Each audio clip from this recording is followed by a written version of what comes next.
In many cases, it's so easy to take cuttings, but certain plants help you even more. They send off little offsets. Now, strawberries are particularly good for that. Now, see this little strawberry plant here? You can buy strawberry plants from the garden centres, probably at about £1.99 or £2.50 or whatever.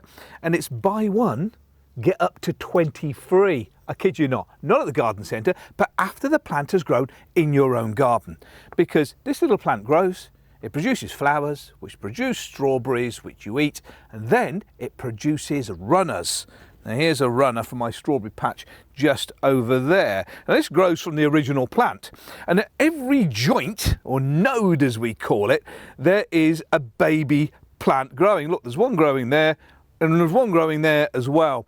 Now, some people cut them off and pop them on. I did that last year, and I got about 60 plants. There's quite a few strawberries I've got about 60 plants, but I did pot up quite a few of them. If you want to make sure you guarantee the success of yours, on the plant bed, you can actually put a little container with the compost and peg it down into there. And then in the next pot, do that with the next one. So it's still connected, almost like an umbilical cord to the original plant, which has got a healthy root system that's down there that can supply it extra water and nutrients, and that will root into this pot.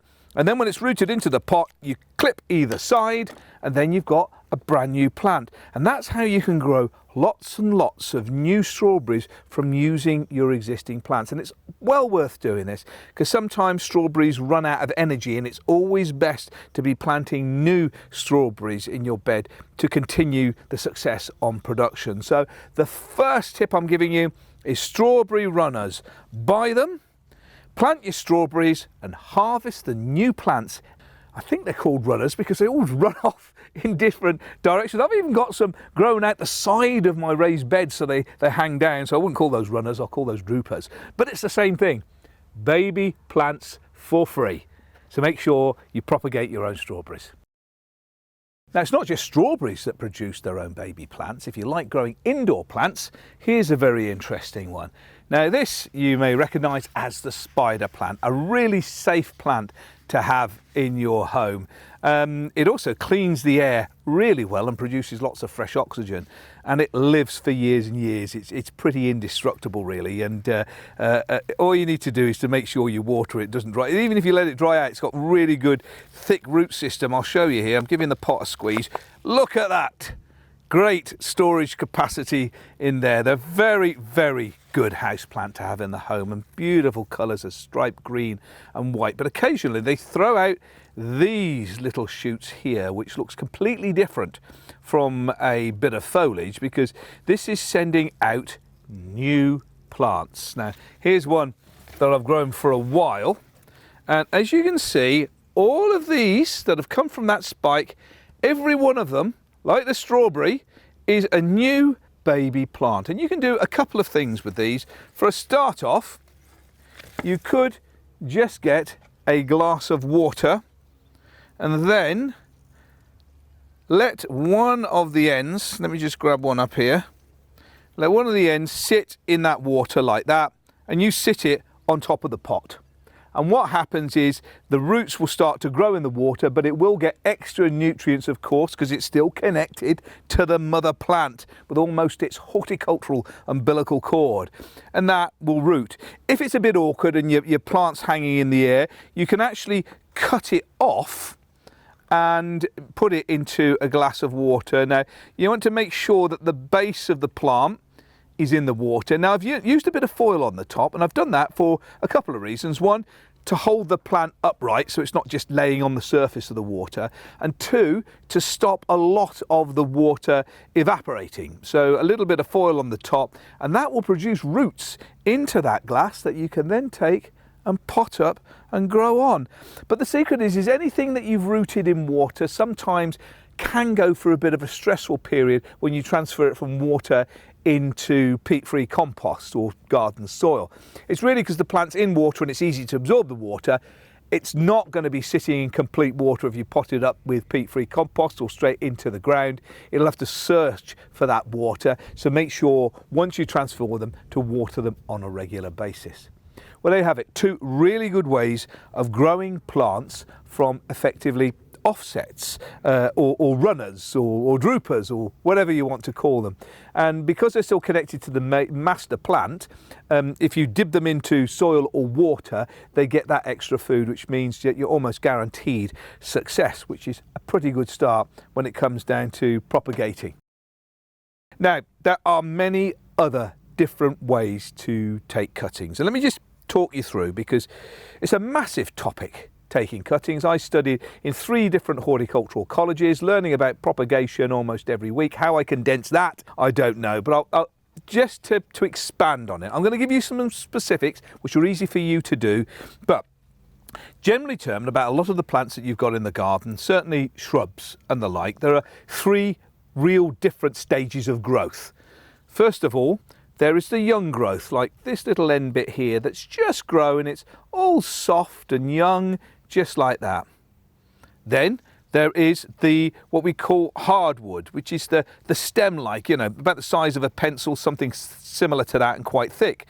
And then there's wood that's almost in between. Some people it's green roots, green shoots rather, other it's semi-ripe, which is something like this. It's not as stiff as the hardwood, and it's not as soft as the soft tips, but they're pretty good for taking cuttings anyway. So the soft tips are usually taken very early on in the season. The hardwood cuttings, the thick ones, are taken during the winter, but these semi-ripe ones are taken during the summertime. It really depends on the type of plant as well, so I would advise you look it up.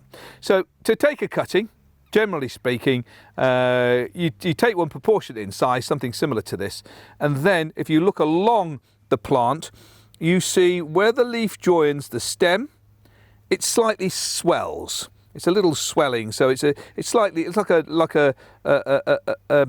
knot, I suppose, or just something that's on a stick. You know when you get bamboo canes and you run your hands down and they all seem to be connected to the next piece? It's that type of thing. We call it a node. And in that node is where most of the hormones of the plant are, so it's a pretty good place to start producing roots. So the first thing I do is I choose something clean, using a pair of scissors or a new pair of secateurs rather than older rusty ones, because obviously you're propagating, so you want to keep it as clean as possible. I cut through the middle at an angle of the node like that, so I've cut through the swelling. I'm going to remove some of the lower leaves there. If it had a strong tip growing upwards, I'd probably take that out as well, and just leave some of the leaves on. Next thing I'm going to do is give it a little bit of extra help, and this is called rooting hormone powder. And the rooting hormone powder really just gives the plant a head start in producing all the energy it needs to in its first set of roots, and it also, of course, protects it. Now you can just dip it straight into there. Honey is an alternative option. Here we are. That's my own honey from the bees just over there, because it contains both antibacterial properties and also antifungal, so it keeps it clean. But this one here, I'm just dipping into that rooting hormone powder. It just looks like talcum powder on the end. Then get a pot or container, something similar. I use a pen. You can buy proper dibbers, but a pen's just good enough to dib a hole in there, so I'm not pushing it in and it's taking all the rooting hormone powder out. And then just firming it in. Now, watering this plant is essential. It's a young plant. It needs a lot of moisture to generate that energy to grow. Now, to give you a bit of an idea of how easy it is to root plants, and I showed you the branches and whatever, I just got a load of hardy branches from this forsythia and I just chucked it in water. Cut them off about a month ago, so what's that, the end of June, and just put them in water. Look at that. Look at that. The plant produced its own roots. Well, there's 1, 2, 3, 4, 5. I've produced 5 brand new plants just by putting them in water on the windowsill. I do change the water every 3 or 4 days, something similar to that. If you've got it on a brightly lit windowsill, you need to do that. Maybe not so much on a lesser ones. It really stops the algae growing. Now, if I was to pot those up, because they're just in water, I would have to keep watering in the pot with their peat-free compost to make sure that they bed in. It's as simple as that. Now, a really good plant to propagate is rosemary. It's incredibly easy, great to do with the kids, and if you've never taken cuttings before, it's a really good one to start. And it can save you a fortune, because if you were to buy a rosemary plant, something like this one here, you know, it's £15. Yet you can produce them yourself with the smallest of tips. Just all you need is just a small tip of rosemary. I remove the lower leaves like that, and you know, if you want to do, you just drop it into an egg cup or a shot glass with a little tiny bit of water at the bottom, and that will root. Now, personally speaking, if you want to really do something particularly special with the rosemary, here we have a little sprig that I've taken from my plant over there, and I've produced lots of little baby plants from this rosemary, taking off a combination of young growth at the tip.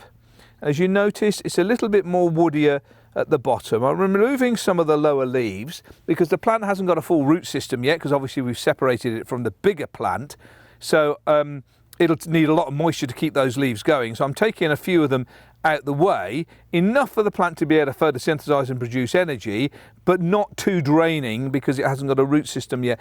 And where the swelling is, where the node is on the branch, I'm cutting straight through that. I'm getting a little pot of peat-free compost. There we go. Bit of peat-free compost in there. And this is seed and cutting peat-free compost, so it's got a bit more grit in it and the like. Some people add to the compost, add a bit of extra grit, or they can add this as well, which is almost expanded volcanic material, and you can mix that into your compost. It just makes drainage a bit better and adds a little bit more air, because it's quite large and chunky around the cutting. So I've just done that, taken this cutting with a rosemary, dip into the rooting hormone powder, got my technical assistant, the pen, spoke a hole and push it into the pot and put it on a windowsill and just let it grow. Now, I've grown them in water before and they root within about 7 days, something like that, you know, on a warmer windowsill, not so fast out of season. Or in cuttings like this, they'll be rooting within a couple of weeks and then they grow. Usually get one tall, thin one growing. So I pinch out the top, and very quickly, because I've pinched out the top, little side branches start to grow. There we are. You can see that's where the original cutting was. I pinched out the top and it grows like this. And before you know it, you'll have a plant like this growing in the garden for free. For free, apart from the compost that you use and the time that you spend. But the fact is if you're taking cuttings, you might as well do 20 or 30 of these. Then give these young plants to your friends and your family and share. That's the magic of growing your own. One of the big favourites to do at this time of year during the summer or in the spring is geranium cuttings. Now, these are very easy to do, and in some cases the plant benefits from having some of the branches grow out, because sometimes geraniums, because they've been in with other plants in mixed pots, containers, window boxes, hanging baskets, you get the picture, start to grow a bit straggly.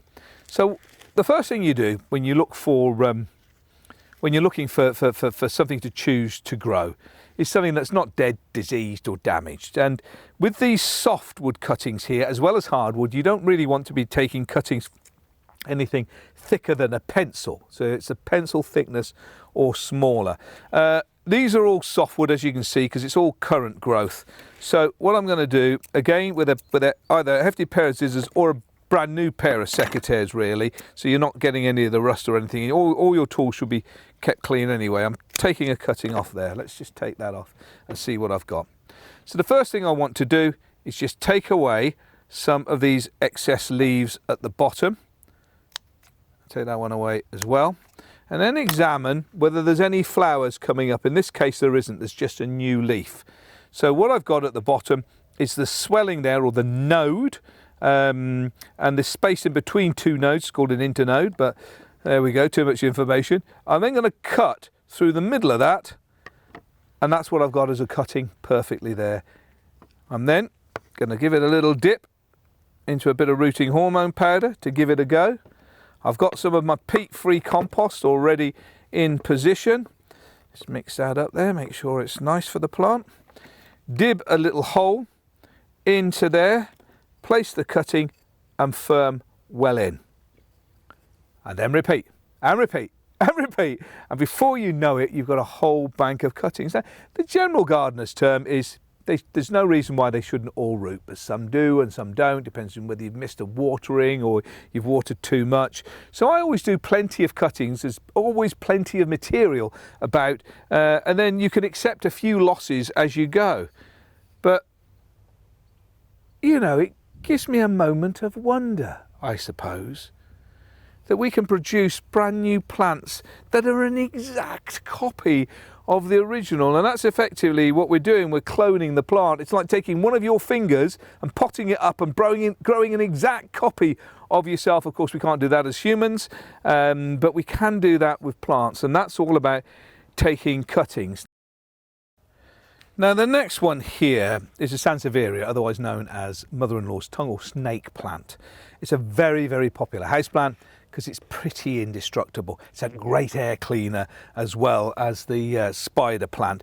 And for a start off, you will naturally be given babies from this plant. As you can see, there's two clear offsets here that you could take out with a little bit of root and pot up to make a completely new plant. But you can also propagate from the leaf. So if you take something like this and chop one of the leaves off at the back, you can take a top section, something similar to that, and then pot it up. So I'm just going to put that back into position there. And so effectively with the leaf, just going to clean up the cut there. Let's take a little slither off the bottom. Now you can cut this up in sections and plant them into little seed trays. The secret is, if you are cutting up into sections, to remember which way was up. Because if you put it upside down, it doesn't root.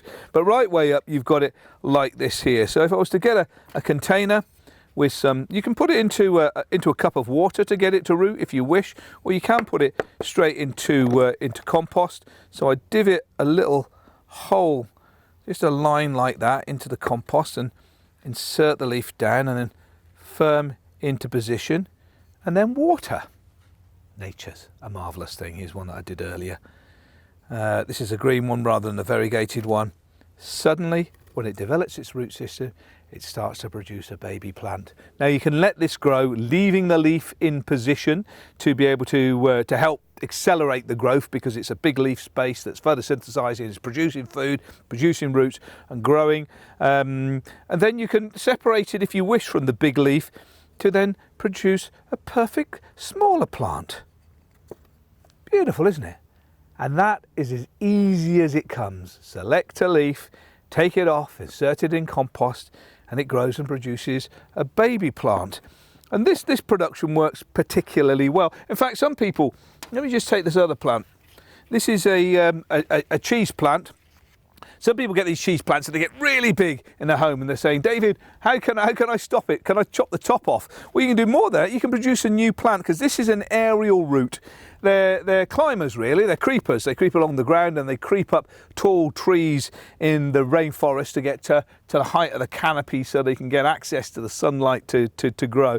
But if you've got a root, and say, for instance, this was a big cheese plant and I wanted to take a top section off because it's near the ceiling, what you can do is you can put a little bit of plastic, you know those bags that you get in the airports to put your liquids in. Save one of those. Just cut open the bottom, really, or the side, and put it around here. And then fill the bag with compost and then tie it at the top. So you've got the bottom and the top and compost in the bag in the middle. Now you put compost around that root and that'll produce loads of new roots within that. You can see it clearly because you'll start pushing on the side of the bag.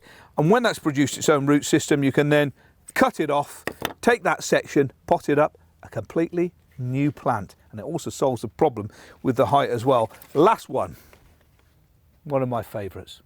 It's called the friendship plant.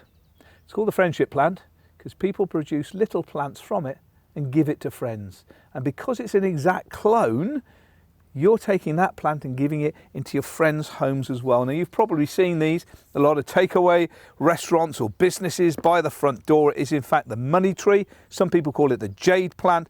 And it's supposed to support friendship between people, and it's supposed to be very lucky for money and wealth. So it's well worth having one of these plants in the home. Now, taking a cutting couldn't be easier. Shot glass, with a little bit of water in. Are you ready? That's it. That is it. Just a little leaf so the base is touching the bottom of the water there, and on the windowsill that will root.